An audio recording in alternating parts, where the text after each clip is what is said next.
Since Infiniti released the new updated QX80, their flagship full-size luxury SUV, they have been gradually building momentum. And now for the 2026 model year, we have the first ever QX80 Sport. Now this vehicle here is mainly a cosmetic package to make it look sportier. It's not a mechanical difference, has the same powertrain, but it slots in just underneath the Autograph trim, which is a top-of-the-line ultra-luxurious version. This one replaces the Sensory trim. Today we're going to get up close with it, see what it looks like, some of the changes, check out the new interior, and talk about how it fits into the QX80 lineup. All right, so we're in the studio. We have the QX80 Sport here, illuminated with some pretty cool backlighting, and this one is finished in all black. It's this really cool mineral black color, and there's actually a ton of metallic flake that you can see here in the studio. But let's talk about the changes from a visual standpoint. So we have a slightly revised fascia looking nice and sporty, but you still have the big grille with those curved vertical lines that are inspired by a Japanese bamboo forest. We have the DRLs here with the individual little segments reminiscent of like a piano key, right? That's a design language that Infiniti is putting across their lineup. We have the illuminated logo here. And I gotta say, this thing definitely looks nice and sleek and intimidating, all fully blacked out with the dark chrome trim. So around there, if you come around to the side, we can see it really clearly. This window trim here matches the Autograph. You don't have the lettering here. The Autograph has the cool little script there, but that dark chrome trim is the same thing as you would get on the Autograph. And the wheels are also unique. That's going to be an easy visual change that you can see. It's really interesting. It has this like machine accent around the outer edge and a unique pattern for these wheels. It's kind of crazy to me that wheels this big actually look reasonable sized on this vehicle. This is a proper full-size body-on-frame SUV, a big flagship for the brand. So there's a look up front at the QX80 Sport. Powertrain remains the same. So the QX80 has a 3.5-liter direct-injected turbocharged V6, the VR35. Here, 450 horsepower, 516 pound-feet of torque. Have the same flush door handles. We'll check out the interior in a second. There's a quick little sneak peek. Coming around back, we have, again, the same taillight bar with a bunch of those little segments. The curvature there is supposed to be inspired by the reflection of like lights and water. So really cool design there, the big Infiniti lettering across the back. And we'll see the QX80S. We have like a bolded S there for sport and the vertical all-wheel drive lettering there, a little badge that, again, is inspired by Japanese culture with like the lettering, calligraphy kind of thing. And then the lower valence also gets blacked out. On this one here, everything is just fully murdered out. This thing is completely blacked out.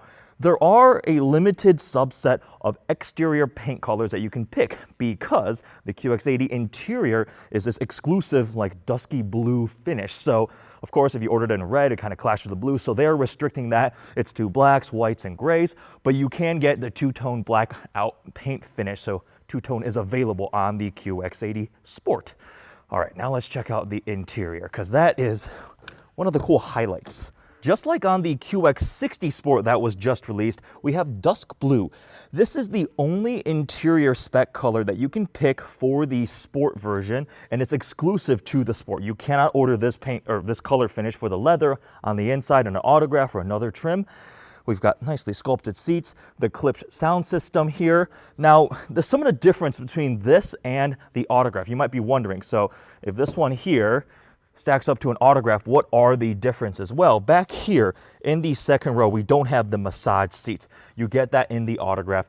It's a true top of the line. We also have that tablet back there in the center console, the cooler. So there are going to be some differences between this and the top tier Autograph, but at the same time, you are still getting a lot of content with this Sport. So you have the the air suspension as standard equipped here. We have the nice clipped sound system with the individual audio. That's really cool to play with. When you're sitting in the driver's seat, you have music playing in the car, other people in the car, you get a phone call. Only you can hear the phone call. You can have the conversation on the phone and everybody else can still keep listening to music. I like that. It's pretty cool. The speaker headrests make that possible. We also have massage seats up front. We have the big fixed side steps here. So let's go ahead and step inside. On the inside, things are very familiar. We have the double 14.3-inch display screens with the built-in Google system, digital rear view camera, the big panoramic glass roof up there, and then the lower touchscreen panel here for your climate settings, for your seat, for your various different drive modes. The air suspension can raise and lower for better clearance, or if you want easier entry-exit. We have all of the various different camera views that we can pull up. The surround view, oops, I have that door open, so that camera's not working, but you can have it pan around, which is pretty cool. And then another change you'll notice compared to the Autograph is you don't have the dot quilting, the fanciest of leather on the inside, but this is still pretty nice. And this color combo is definitely cool. I am definitely happy to see color combos on the inside that aren't just black, right? Automakers seem to be getting a little bit more daring with dark blues or brighter blues and greens and things like that. And I hope consumers get those options, because then we have more interesting specs out there. But if you've spent time with the new QX80, I've driven the Autograph, and it's really, really nice. It's a big flagship luxury SUV, definitely needed an update. Has solid power and torque from the twin turbo V6. The tech is definitely a lot better. We have massage seats, and this sport trim is definitely interesting to see. Hop in the second row seat. This paint though, this metallic black paint, wow. Like, I know we're in the studio and the lighting is obviously optimized for this kind of stuff, but that is a really, really cool paint finish for sure. Oh, I left the door open, so it's gonna ding like crazy. But we've got heated, cooled seats back here, plenty of power outlets. You have some storage here with cup holders, more USB-C charging, and this pattern here is inspired by like a Japanese Zen like sand, the little like flowing lines there. So again, Infiniti is doing a really good job pulling in all these various pieces of inspiration from Japanese culture and incorporating. They're like almost little Easter eggs. Back there you also have the blue leather extending all the way through.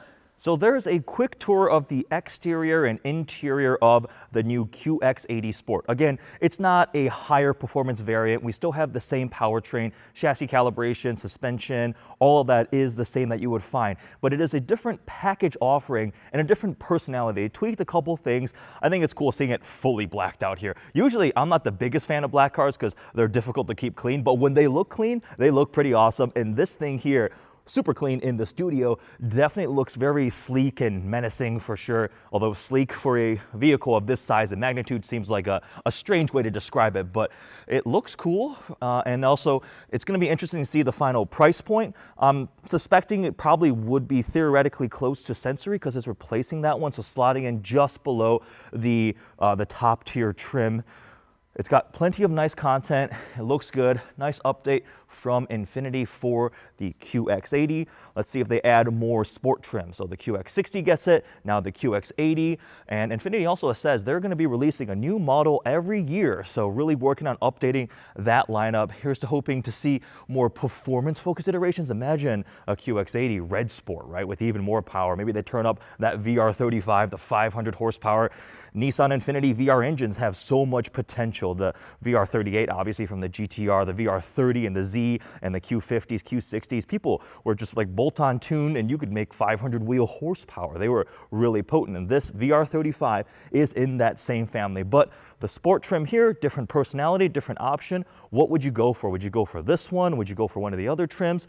Hope you guys enjoyed this quick first look at the QX80 Sport. Thanks for watching.